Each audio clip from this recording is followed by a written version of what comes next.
నమస్తే. ఈరోజు క్రూ అనే హిందీ సినిమా కథను తెలుసుకుందాం. ఈ సినిమా ముంబై ఎయిర్పోర్ట్లో స్టార్ట్ అవుతుంది.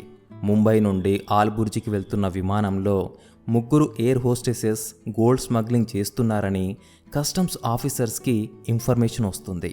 దాంతో వాళ్ళు వెంటనే ఆ విమానం దగ్గరికి చేరుకొని ఆ ముగ్గురు ఎయిర్ హోస్టెసెస్లను అదుపులోకి తీసుకుంటారు.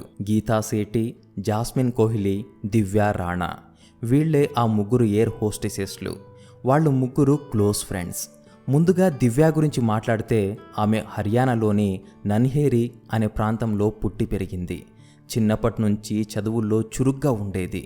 వాళ్ళ ఊర్లో ఒక ఎయిర్పోర్ట్ ఉంది, కానీ అక్కడికి ఒక్క విమానం కూడా రాలేదు. అయినా సరే దివ్య మాత్రం ఎలాగైనా పైలట్ అవ్వాలని నిర్ణయించుకుంది.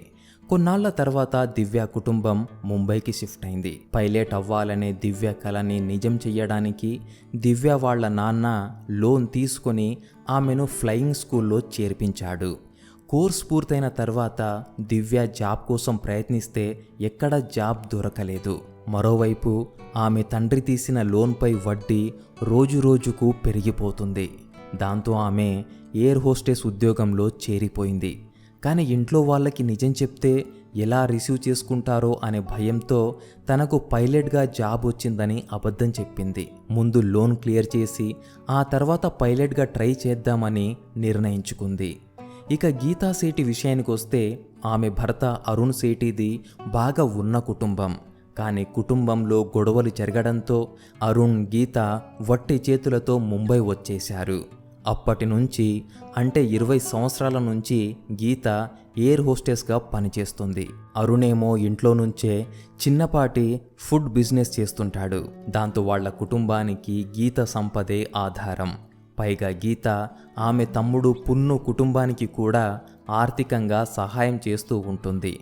తొందరగా తన PF డబ్బులొస్తే ఆ డబ్బుతో గోవా వెళ్ళి రెస్టారెంట్ ఓపెన్ చెయ్యాలని గీత కలలు కంటూ ఉంటుంది. ఇక జాస్మిన్ కోహ్లీ గురించి చెప్పాలంటే ఆమె చిన్నప్పుడే ఆమె పేరెంట్స్ డివోర్స్ తీసుకున్నారు. దాంతో జాస్మిన్ వాళ్ళ తాతయ్య సదానంద్ దగ్గర పెరిగింది. జాస్మిన్కి తన పేదరికం నచ్చేది కాదు. ఎలాగైనా డబ్బు సంపాదించి దర్జాగా బతకాలని నిర్ణయించుకుంది. స్టాఫ్ రూమ్లోంచి మ్యాథ్స్ క్వశ్చన్ పేపర్ దొంగిలించి దాన్ని తన క్లాస్మేట్స్కి ఒక్కో కాపీ 1000 రూపాయలకు అమ్మడంతో తన జర్నీ స్టార్ట్ చేసింది. ఆ తర్వాత ముంబై వెళ్ళి సొంతంగా కంపెనీ స్టార్ట్ చేయడానికి ఇన్వెస్టర్స్ కోసం ఎన్నో ప్రయత్నాలు చేసింది. కానీ ఇన్వెస్టర్స్ దొరకకపోవడంతో ఎయిర్ హోస్టెస్గా మారిపోయింది.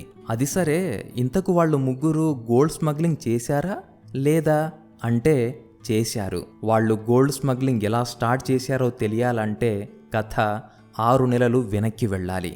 వాళ్ళు పనిచేస్తున్న కోహినూర్ ఎయిర్లైన్స్ గత 6 నెలలుగా ఉద్యోగులకు జీతాలు ఇవ్వడం లేదు. దానికి తోడు కోహినూర్ ఎయిర్లైన్స్ నష్టాల్లో ఉందని, తొందరలోనే మూసేస్తారని మీడియాలో వార్తలొస్తుంటాయి. దాంతో ఆ ఎయిర్లైన్ ఉద్యోగులంతా అయోమయంలో ఉంటారు. ఒకరోజు ఒక విమానం ఆల్బుర్జికి వెళ్తుండగా రాజవంశీ అనే క్రూ మెంబర్ హార్ట్అటాక్తో చనిపోతాడు. అదే విమానంలో ఉన్న గీత, ఆమె ఫ్రెండ్స్ అతనికి CPR చేయడానికి అతని చొక్కా విప్పితే అతని చొక్కా లోపల బంగారు బిస్కెట్లు ఉంటాయి. ఆ బిస్కెట్లు చూసి వాళ్ళు ముగ్గురు షాక్ అవుతారు. జాస్మిన్ ఆ బంగారు బిస్కెట్లు తీసుకుందామంటుంది. కానీ గీత, దివ్య ఒప్పుకోరు. కాస్త అటు ఇటైతే జైలు జీవితం తప్పదని జాస్మిన్ని హెచ్చరించి అతను చనిపోయిన విషయం కెప్టెన్కి చెప్తారు. దాంతో అతను ఫ్లైట్ వెనక్కి తీసుకొస్తాడు. ఆ తర్వాత ముంబైలో కస్టమ్స్ ఆఫీసర్స్ వచ్చి రాజవంశీ దగ్గర దొరికిన బంగారు బిస్కెట్ల గురించి ఎంక్వైరీ చేస్తారు. ఆ సమయంలో కస్టమ్స్ ఆఫీసర్ ASI జైసింగ్ దివ్యాని గుర్తుపట్టి పలకరిస్తాడు. కాలేజీ రోజుల్లో వాళ్ళిద్దరికీ పరిచయం ఉంటుంది. మరుసటి రోజు కోహినూరు ఎయిర్లైన్స్ అప్పుల్లో కూరుకుపోయిందని, దివాళా తీయడం ఖాయమని న్యూస్ పేపర్స్లో వార్తలొస్తాయి. దాంతో గీత తన PF డబ్బులు మునిగిపోతాయేమోనని భయపడిపోతుంది. ఆమెకు వాళ్ళ HR మిత్తాల్తో మంచి పరిచయం ఉంటుంది. అతని భార్య సుధా ఒకప్పుడు గీతాతో పాటే ఎయిర్ హోస్టెస్గా పనిచేసేది. ఆ చనువుతో గీత మిత్తల్ని కలిసి ఎయిర్లైన్స్ నిజంగానే దివాలా తీయబోతుందా అని అడుగుతుంది. అతను నిజమేనంటాడు. దాంతో ఆమెకు ఏం చెయ్యాలో అర్థం కాదు. గీత ఈ విషయం దివ్య, జాస్మిన్లకు చెప్పడంతో జాస్మిన్ తను రాజవంశీ ఫోన్ దొంగిలించిందని, అందులో ఉన్న నెంబర్ని కాంటాక్ట్ చేసి అతనిలాగే గోల్డ్ స్మగ్లింగ్ చేద్దాం అంటుంది. అలా వాళ్ళు ఆ నంబర్కి ఫోన్ చేస్తే అది వాళ్ళ హెచ్ఆర్ మిత్తల్ నంబర్ అని తెలుస్తుంది. దాంతో వాళ్ళు అతన్ని నేరుగా కలిసి గోల్డ్ స్మగ్లింగ్ చేస్తామంటారు.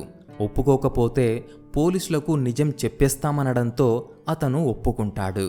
అలా వాళ్ళు ముగ్గురు గోల్డ్ స్మగ్లింగ్ చెయ్యడం మొదలుపెట్టారు. మరోవైపు దివ్య, జైసింగ్లు బాగా క్లోజ్ అవుతారు. ఒకసారి ఆ ముగ్గురు గోల్డ్ తీసుకెళ్తూ ఎస్ఐ మాలాకు దాదాపు దొరికిపోతారు. కానీ జైసింగ్ వచ్చి వాళ్ళని చెకింగ్ చేయాల్సిన అవసరం లేదు, వదిలేయమంటాడు. దాంతో ఆ ముగ్గురు యథావిధిగా గోల్డ్ స్మగ్లింగ్ చేస్తూ ఆ స్మగ్లింగ్ వల్ల వచ్చిన డబ్బులతో వాళ్ళ అప్పులు తీర్చుకొని తమ కలలు నిజం చేసుకునే ప్రయత్నంలో ఉండగానే ఇదిగో ఇప్పుడు ఇలా కస్టమ్స్ ఆఫీసర్స్కి దొరికిపోయారు. అయితే కస్టమ్స్ ఆఫీసర్స్కి వాళ్ళ దగ్గర బంగారం మాత్రం దొరకదు. కస్టమ్స్ ఆఫీసర్స్ చెకింగ్కి వస్తున్నారని తెలియగానే వాళ్ళు తమ దగ్గరున్న బంగారాన్ని విమానం రూఫ్లో దాచేశారు. బంగారం కోసం ఎస్ఐ మాల విమానం మొత్తం వెతికిస్తుంది, కానీ వాళ్లకు బంగారం దొరకదు. దాంతో హయ్యర్ ఆఫీసర్ ఆ ముగ్గురిని వదిలేయమని ఎస్ఐ మాలకు చెప్తాడు.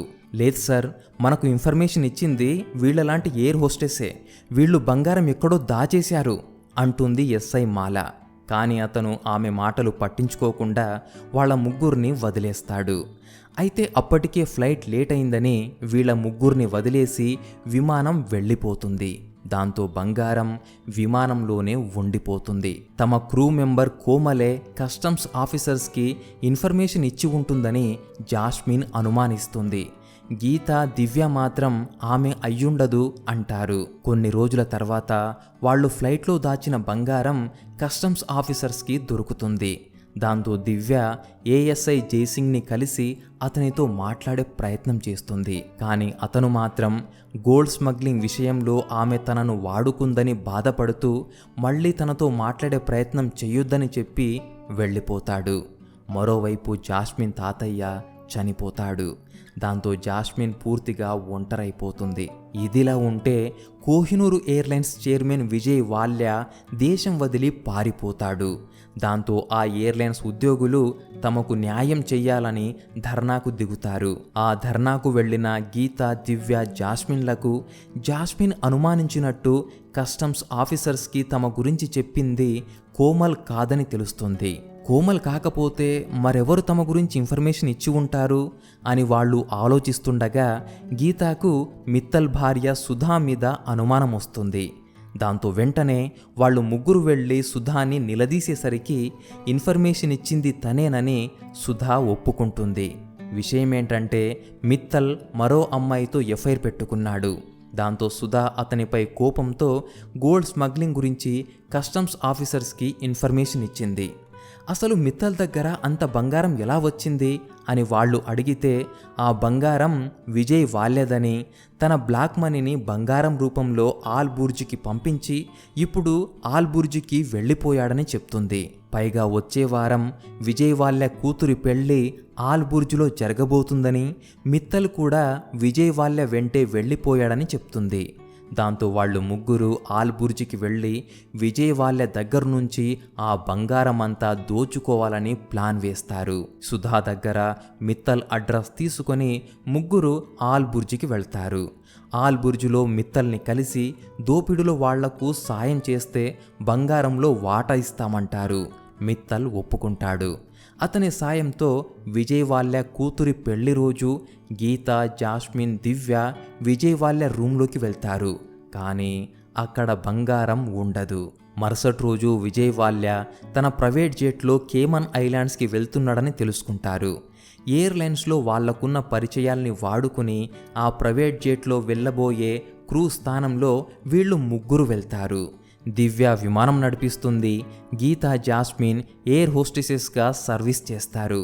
ప్రయాణం మధ్యలో డ్రింక్స్లో నిద్రమాత్రలు కలిపి విజయ్ వాల్యతో పాటు అతనితో ఉన్న వాళ్ళందరికీ సర్వ్ చేస్తారు. దాంతో వాళ్ళంతా కాసేపటికే నిద్రలోకి జారుకుంటారు. దివ్య విమానాన్ని తమ సొంత ఊరైన నన్హేరికి తీసుకెళ్లి అక్కడున్న ఎయిర్పోర్ట్లో ల్యాండ్ చేస్తుంది. అప్పటికే దివ్య జైసింగ్కి తమ ప్లాన్ గురించి చెప్పుంటుంది.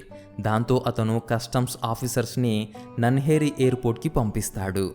కస్టమ్స్ ఆఫీసర్స్ వచ్చేలోపు గీత, జాస్మిన్, దివ్య తమకు కావలసినంత బంగారం తీసుకొని తమ కోసం ఎదురు చూస్తున్న జైసింగ్ దగ్గరికి వెళ్తారు.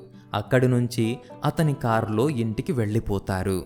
ఇటు కస్టమ్స్ ఆఫీసర్స్ విజయ్ వాళ్ళతో పాటు అతనితో ఉన్న వాళ్ళందరినీ అరెస్టు చేసి విమానంలో దొరికిన బంగారమంతా స్వాధీనం చేసుకుంటారు. ఆ తర్వాత గీత, జాస్మిన్, దివ్య చెప్పినట్టుగానే మిత్తల్కి కూడా బంగారంలో వాటా ఇస్తారు.